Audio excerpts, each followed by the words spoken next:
Isabella I of Castile, a name synonymous with the unification of Spain and the dawn of a new era in European history, was born in Madrigal de las Altas Torres, Castile, on April 16th, 1451, a period rife with political turmoil and dynastic struggles.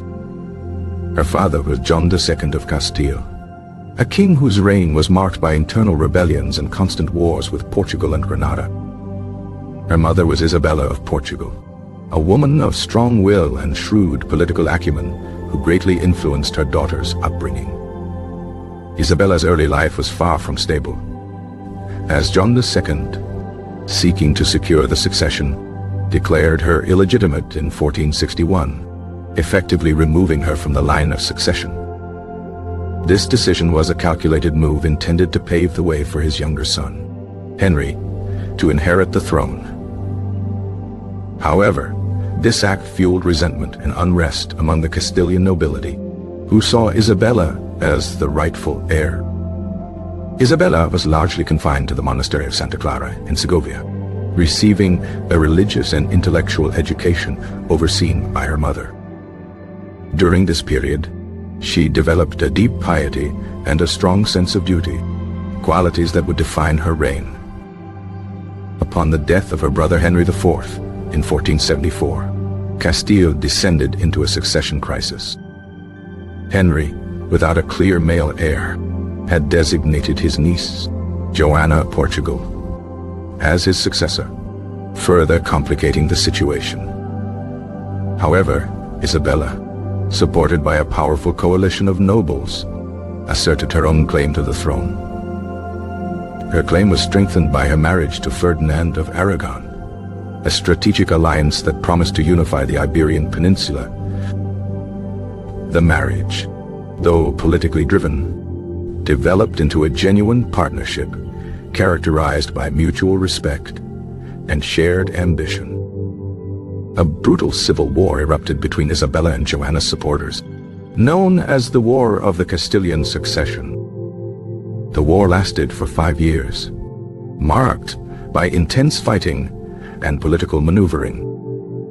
Isabella and Ferdinand's forces gradually gained the upper hand, aided by strategic alliances and superior military leadership. With the death of Joanna in 1475 and the support of the Cortes of Castile, Isabella was finally proclaimed Queen of Castile in 1479. The victory solidified the union of Castile and Aragon, though each kingdom retained its own laws and institutions. Isabella and Ferdinand's reign, known as the Catholic monarchs, was characterized by a commitment to centralized power, religious fervor, and expansionist policies. One of their primary goals was to complete the Reconquista, the centuries-long struggle to expel the Moors from the Iberian Peninsula.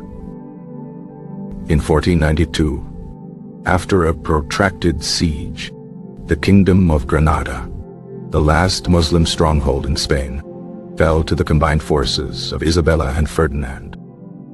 The fall of Granada marked the end of the Reconquista and a significant milestone in the consolidation of Christian Spain. The same year, Isabella funded Christopher Columbus' voyage across the Atlantic, a decision that would have profound and far-reaching consequences for the world.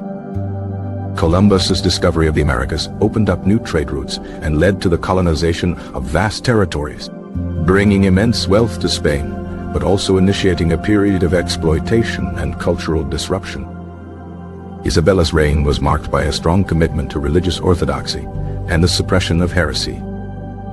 The Spanish Inquisition, established in 1478, targeted conversos, Jews who had converted to Christianity, and Moriscos, Muslims who had converted to Christianity, accusing them of secretly practicing their former faiths. Thousands were arrested, tried and executed, contributing to a climate of fear and intolerance. Isabella also pursued policies aimed at unifying Spain culturally and linguistically, promoting the Castilian language and standardizing legal codes. She established a network of universities and fostered the development of arts and literature. The patronage of scholars, like Juan de Plasencia, helped to standardize the legal code and codify Spanish law. Isabella's commitment to centralized power often clashed with the nobility, leading to conflicts and conspiracies. Her unwavering resolve and skillful diplomacy enabled her to maintain control and navigate these challenges. The monarchs instituted the Santa Hermandad, a network of police forces designed to enforce royal authority and suppress crime across the kingdom. The Santa Hermandad acted as a powerful instrument of royal control, but was also criticized for its harsh methods and abuses. Ferdinand's focus primarily revolved around expanding Aragon's influence and gaining territories through alliances and strategic marriages. Isabella, on the other hand, often directed the reins of Castile, balancing Ferdinand's focus and ensuring the stability of Castile. Despite their partnership, their differences and competing ambitions sometimes led to tension and disagreements. Isabella's influence extended beyond Spain's borders, as she became a patron of the arts and a respected figure in European diplomacy. Her piety and devotion earned her the title Reina Católica, Catholic Queen, a recognition of her role in shaping Spain's religious identity. Isabella died on November 26, 1504, at Medina del Campo, Castile, leaving behind a legacy that would shape the course of Spanish and European history. Her death marked the end of an era, but her influence continued to be felt for centuries to come. Isabella remains a complex and controversial figure, celebrated for her role in uniting Spain and launching the Spanish Empire, but also criticized for her religious intolerance and support of the Inquisition.